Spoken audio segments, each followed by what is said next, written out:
Well, good morning, everybody. I was thinking this weekend about kind of a thing that a lot of meteorologists struggle with, me most front and center with this, and it's this idea of persistence bias, which is basically where you tend to cling to an idea that once established in your head, it becomes very difficult to break away from that idea, even in the light of overwhelming evidence. And I want to show you something, okay?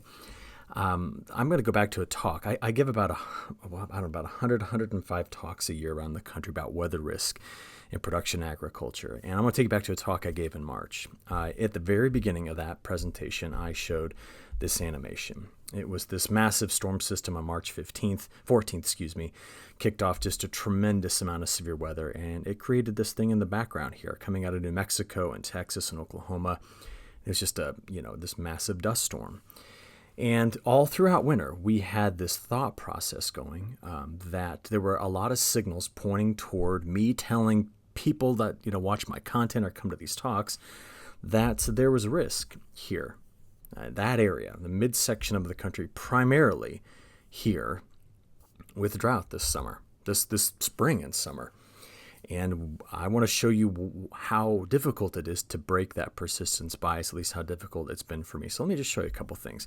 I'll just slide you through some of these, these main talking points I had, just to kind of give you an idea as to what I was worried about.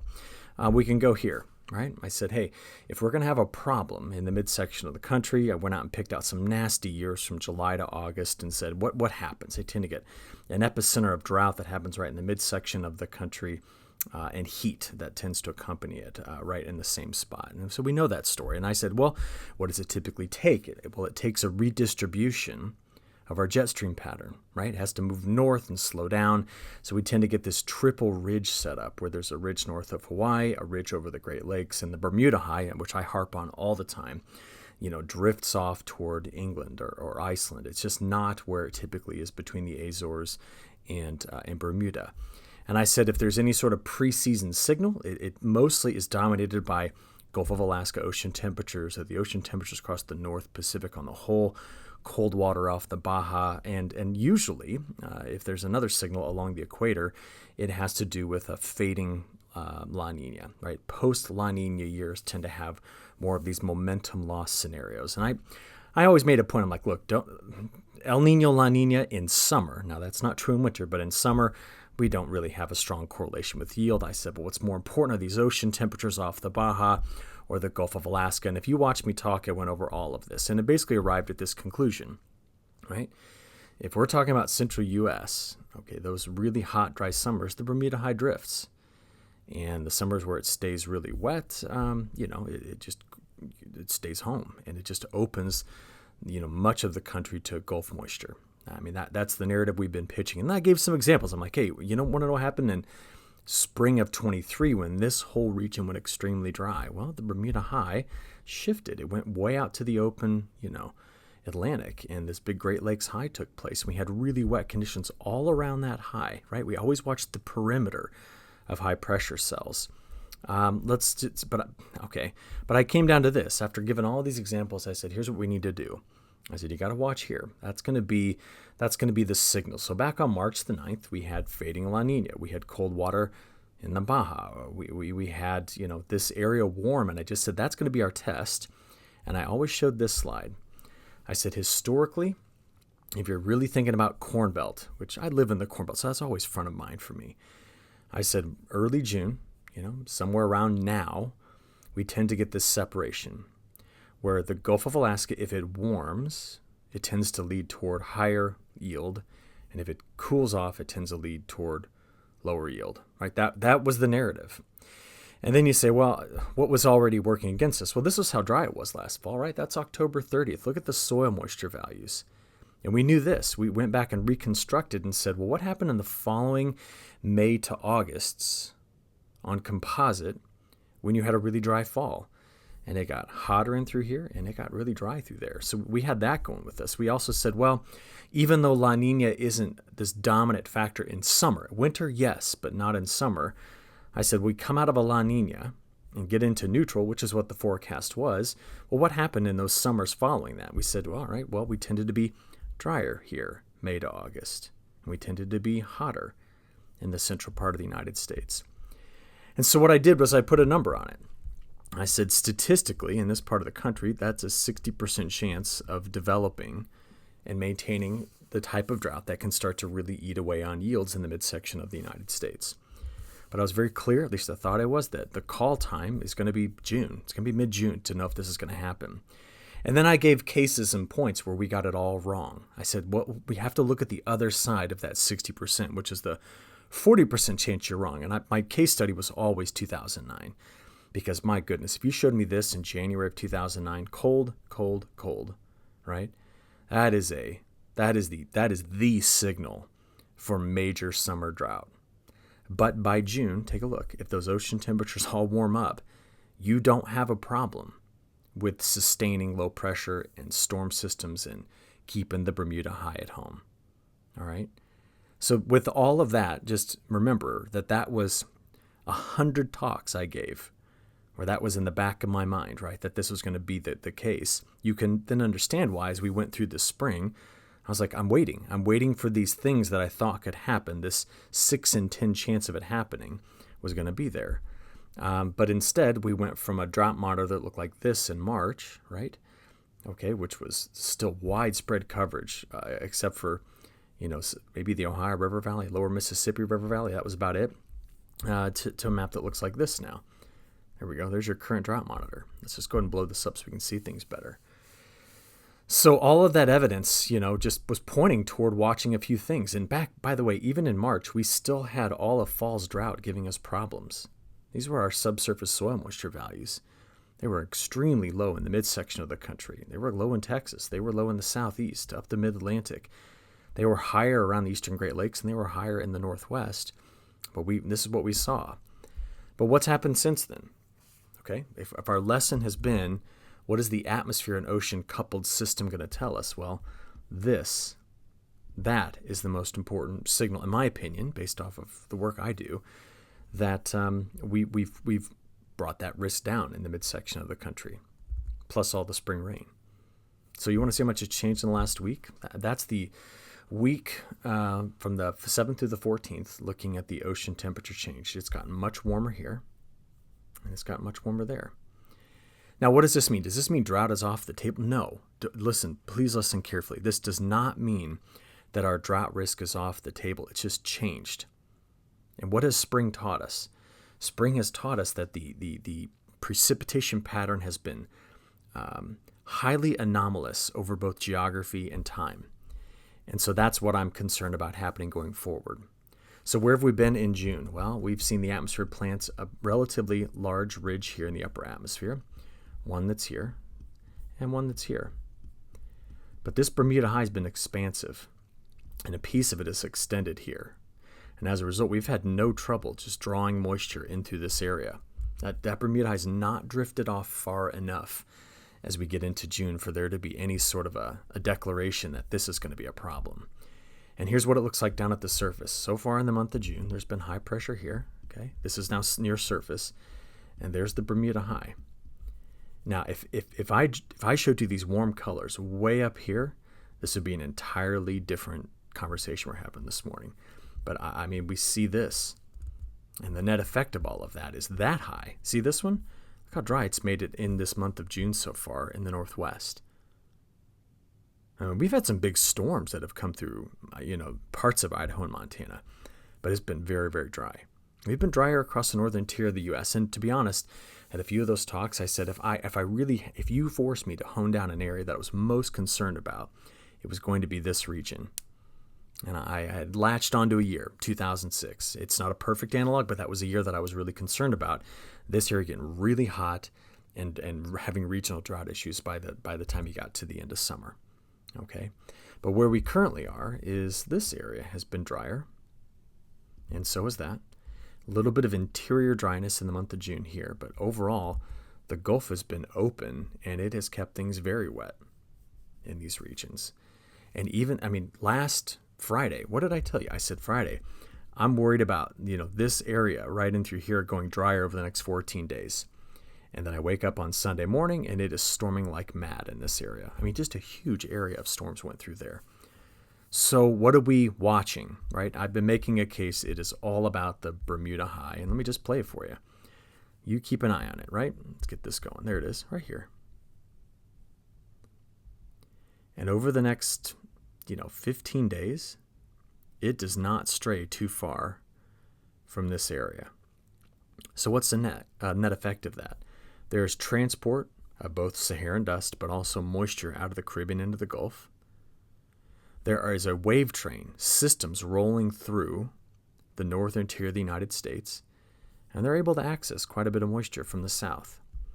So when you look at it, we expect storms. Now this is an animation here of convective available potential energy from the European model. And essentially the more of this you get, the more moisture there is in the atmosphere, and the greater the contrast is between the heat at the surface and the cold air aloft. That's really all this is a measure of, and that's how you get explosive convection. And when the Gulf is open, we got Cape. And what this means is we're about to walk into a week that's got a lot of thunderstorm activity. Now you can use the Cape as a metric by which to just assess and understand where there could be storms, but you have to have a trigger. So you have to have something to initiate storms. But this is telling me that the environment has the potential energy that can then be converted into kinetic energy in the form of a massive storm. Like that's the very simple side of it. But overall, you look at everything and just say, tell me the next 2 weeks. Okay.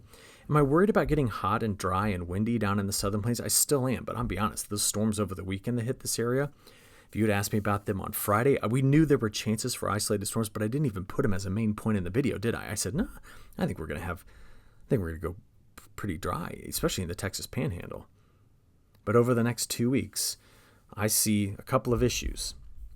The extent of the Bermuda high could start to give this area back over to flash drought. But guess what? Stormed here all weekend too.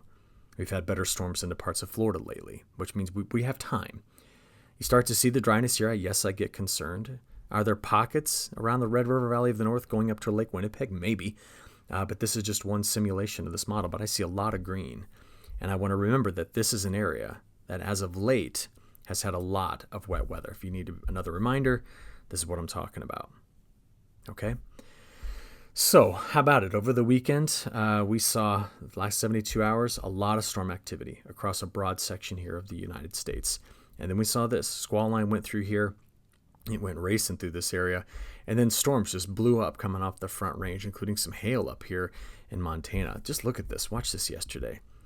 Look at those storms. Holy cow. These are beautiful storms. If you've never seen them coming off the Front Range of the Rocky Mountains, it's a bucket list thing, in my opinion. These are some of the most photogenic storms on the face of the earth.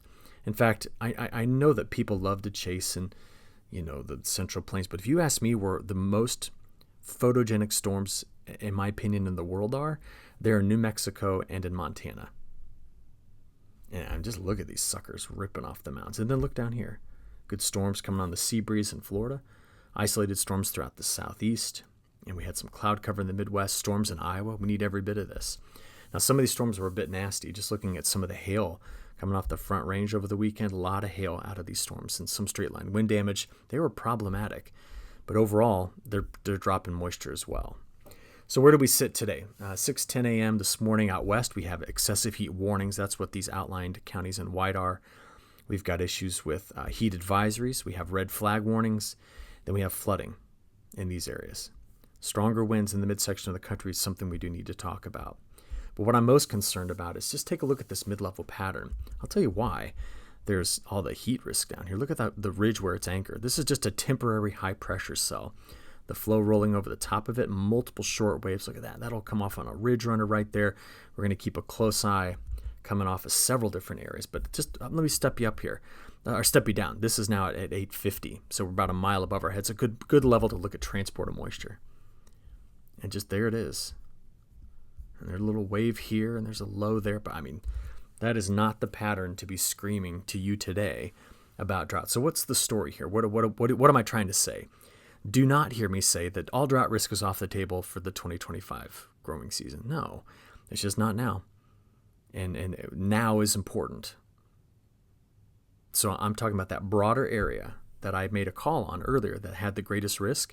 That has changed. There's a material change due to spring precipitation and the placement of our subtropical highs. So Today we look at the Storm Prediction Center's look on severe weather, and we're going to keep an eye on two areas, Minnesota and Nebraska, but there's a broader area surrounding this that has the risk of strong to severe storms. And then tomorrow, getting into Tuesday, it's going to slide down into Kansas. Be very aware of this tomorrow for the risk of these storms being linear in nature, strong straight line wind damage. That's going to be the main case with this. And then as we get into the day on Wednesday, I think we're going to have a multi-hazard threat through this area. And right now they've already got a slight risk out. I'm sure they will upgrade this because there's plenty of reason to think they will, given the atmospheric conditions. And you saw already the moisture and the instability are in place, and we have a trigger coming through. This morning, about the time I'm recording this, just a hair after 6 a.m., we have quite a bit of lightning. Storm complex is moving through the northern plains, upper Midwest, and also along our Gulf Coast here and just off the southeast coast. But if we get into just to see how well maybe the model was initialized, close. These storms are a little farther to the east, but just take a look as we play through the day today as to where this afternoon, this evening, we're going to be watching for those severe storms. So Minnesota, and then watch back through Nebraska all the way to Wyoming, right in through here. Lower Mississippi River Valley, Ohio Valley, getting over toward parts of North Carolina, Virginia, isolated storm events. Just be aware that and keep a good radar up in front of you all day today. Because what I'm worried about, especially if you're here, is going to be the evolution of these storms getting into the overnight. Do they become some linear feature that just plows through that unstable air in this region? And then how does that boundary set up for the next day? So this is 4 a.m. Tuesday, getting into the afternoon on Tuesday. Now watch the thunderstorm clusters here, living off of the previous day's boundaries. And that's what I don't like seeing. There seems to be this setup here for a larger squall line event coming through parts of Kansas, out of Nebraska, around Colorado, getting into Missouri, parts of Iowa. It's just there. Just be weather aware here. Now, this animation will only take us out till about noon on Wednesday, but then remember on Wednesday we're going to watch this whole region, and so just 3 days ahead of us for severe weather, and probably more following that, given how potent this pattern is. But speaking of the pattern, this is where we see moisture. Now, we are concerned, just given what's going on, of a couple of drier pockets. Okay, you can see these, and maybe a little bit in through here as well, but this area has been very wet. You can also see that there's a spot right in through here that has a drier signal too. But overall, you look at this and go, Canadian prairie storms, we have Midwest storms, we have Mid-South storms, we have Southeast. This is not a pattern that is closed off to moisture, and it's not a pattern that's stuck with great big long Rossby waves that can just even at times retrograde and bring in highly anomalous precipitation. All right. So it's very hot down here in the southwest, and all around the edge of that, we're going to start getting stuff going. Now, I do want to make a note here on the winds. As we kind of play forward and take a look at where these winds are going to be just throughout the next week, it's important to take note that coming out of the mountains and then a broader area in the plains, getting up through parts of the Midwest, do have some some windy conditions coming through. And remember, this is the GFS, low resolution global model, so we're not looking at thunderstorm winds, we're looking at synoptic scale winds, and they could get quite windy in this area. Also very strong winds off the California coast, which is very common for this time of year. But overall, it's the winds in the upper atmosphere that I'm paying most close attention to. And this is not a jet stream look that would say, Eric, you better start ringing the alarm bell on drought. Now there's a ridge coming in. Look at that. But this isn't blocked. Remember, blocks, you're looking for specific things. I'll just draw them down here. You're looking for omegas, or you're looking for highs over lows, okay? You're looking for anything that gets the jet stream pattern going more meridional than zonal. And I look at this and go, all right, that looks way more zonal in its features than meridional. Now, this can change on a dime, and it likely will, just because I brought it up. Sometimes the atmosphere knows that I'm talking about it, and it likes to change up. But I'll be honest, through the rest of this week, all the way up to the solstice, yeah, we got some heat coming in here. But don't forget, the Bermuda high lives underneath this in this area. So there's moisture getting pumped under this ridge. So this is not a ridge that produces drought. It's a ridge that's going to get hot, but it's going to get hot and stormy. Because if you have that, look at that flow. That's going to initiate storms. So I love this particular part of agweather.com. When you go there, you can see 5 different models and their total precipitation. And these are not the ensembles. These are just the operational models. And as I look at it, there's certain things you start to notice. about each. They all kind of have the same precipitation patterns. Would you agree that they all have a similar look? But if I had to look at this and say where, is there some dryness? I can do this. Over the next week, this is the probability of staying under a half inch. So you start to see that little tendril there. But I'm telling you, it's going to storm in here. Okay? We see a little bit of dryness there. We saw that in the WPC forecast as well. And then here's that line where if you're on the western side of that, we think it's going to be drier. Then you can see the influence of the Bermuda high. All right? So Columbia Basin, Snake River Valley, all of the Southwest, very dry in this pattern. But we should get a new model run in here. There it is. Let's go back and flip you to the old one. Take a look at the chance over the next 10 days of just grabbing another inch. So my point here is to tell you that this area that I was so concerned about early, I honed in on the Western Corn Belt. I said there was 60% risk. That's off the table. It's just gone. Now that risk could reemerge later, and it's a long growing season, right? So I'm not.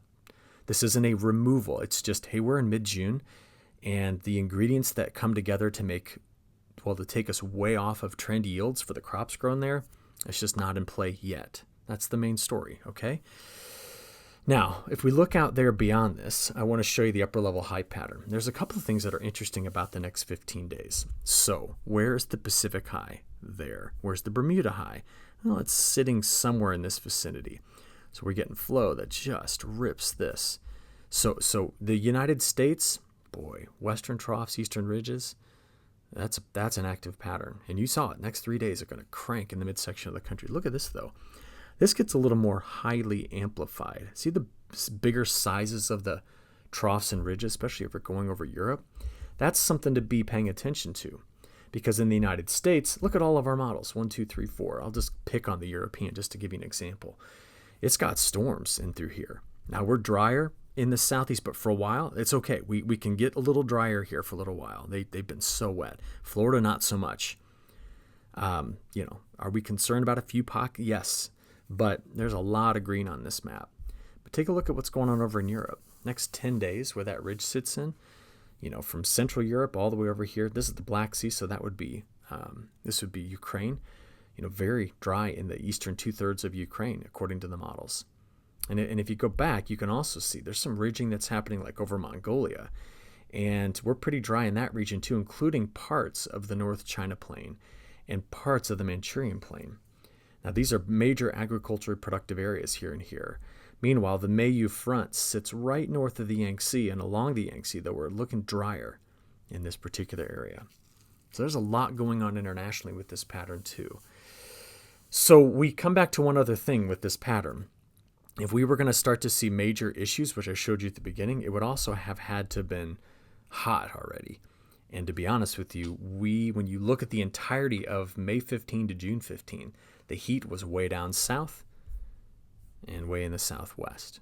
And most of this part of the country has seen more cooler days than warmer. Now, there's been episodes of hotter weather, but they've not lasted long, right? They've not. And as you think about where it's going to go, take a look at today's temperatures. Okay, yeah, we're well in the 90s in the midsection of the country, but you just saw we're going to explode storms in this. It's hot and unstable. And if we go over to Tuesday, 102, it's cranking here, and it will be drier in the Texas Panhandle. 109 down here, and that's Albuquerque. Okay, but just play it forward. That's Wednesday. Heat's in the west. This is all cloud cover dominated by thunderstorm activity. Getting some heat in the northeast. They need this desperately in the northeast. This is now getting into Thursday, Friday. Look at the heat coming back into the central plains. Okay, but now this will be behind the storms, so this is going to get hot. And we get out there to Saturday and Sunday. I mean, look at this next system setup coming through here. And that's what's leading into a very stormy weekend coming up for this area. So just be aware of that. We'll talk about it all week, but this is something I want to watch out for very carefully. Overall, the temperature pattern, here's your next 5 days. But as I start to slide through out there to day 5 through 10, now you can see that change. Look at the west. My narrative this summer for the west has been you're going to get hot, but long duration excessive heat. And when I say long duration, I'm talking like 4 straight weeks of it isn't in the cards. Now look at the warmth building in here. We need every ounce of this heat for a while. Heat in June in this area is a fantastic thing. As we play this forward, though, that gets you all the way out there to day 15, which is all the way to July the 1st. All right. So to finish this all up, CPC just released their new outlook for week 3, week 4. In their driest Idaho, Montana, they've got some sort of start to the monsoon season. They're wet in the southeast. And got the greatest heat back in the west. All right, that's one take on it. Let's go have a look at some of the precipitation patterns here from the CFSV2. This is this next week. Okay, I can buy into this. That's kind of what we just saw from the other models. This is week 2, June 23rd through the 29th. Okay, that's our concern area. We've kind of identified that. What about week 3? That's the 30th through the 6th. This has been all over the place. Every new model run does something different. And that's week 4, July 7th through the 13th. Now, what I was looking for in this is anything that would just plant either very green or very red conditions over an area for a while. That would indicate that the CFSV2 has taken momentum out of the flow and as a result, starting to show major problems, but it didn't.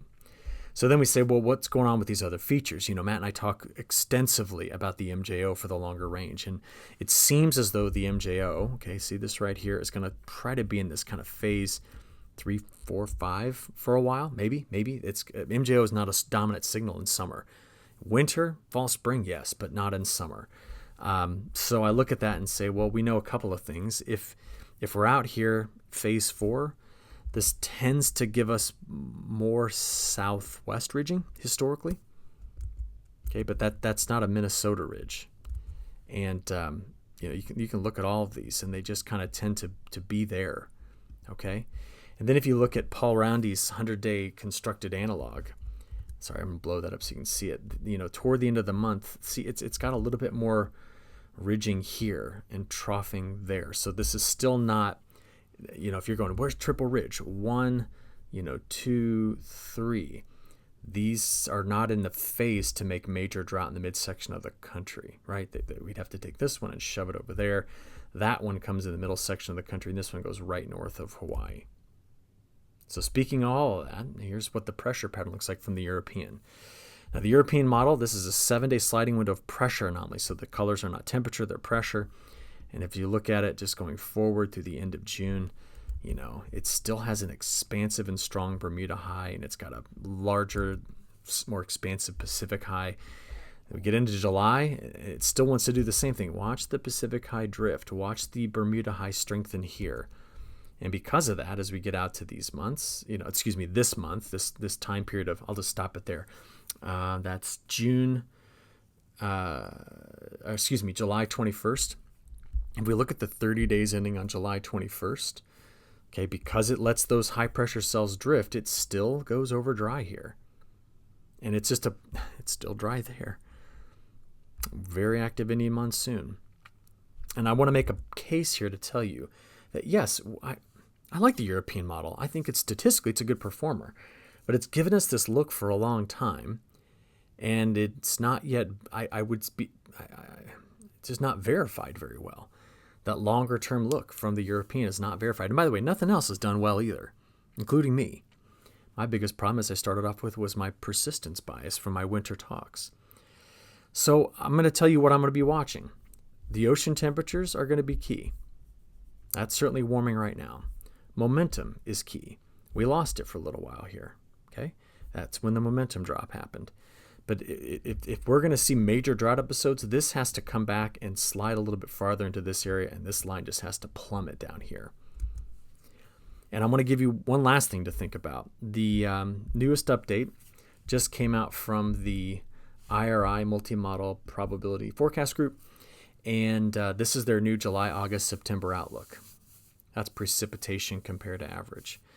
Now, I want to tell you something. This was another model that I looked at a lot back in spring. In fact, let's do this. Watch this. Let's go back to what it issued. We started in March today. This would give us, that's the JAS forecast for March. Look where it planted the drought risk in here. And then if you say, well, what did it say in April? Well, let's go back out to it. There it is. Still. And then let's go to May. It still had dryness. And then here's the news forecast. So there's been an evolution across all these forecasting systems, and I don't know. It just kind of shows you that that subseasonal to seasonal is still mysterious and difficult. So, hey, every time we miss, you know what that's good for? It's good for innovation. I'm rethinking. You have to and approaching things differently. And I cooked up some fun stuff this weekend, and I passed it past Matt, and I'm going to talk to Andrew about it this week. And I think I have an interesting idea about how to pursue this going forward. So we'll work on it, and we'll share it with you. But until then, have a good rest of your week. Matt, I'll talk to you tomorrow. Thanks.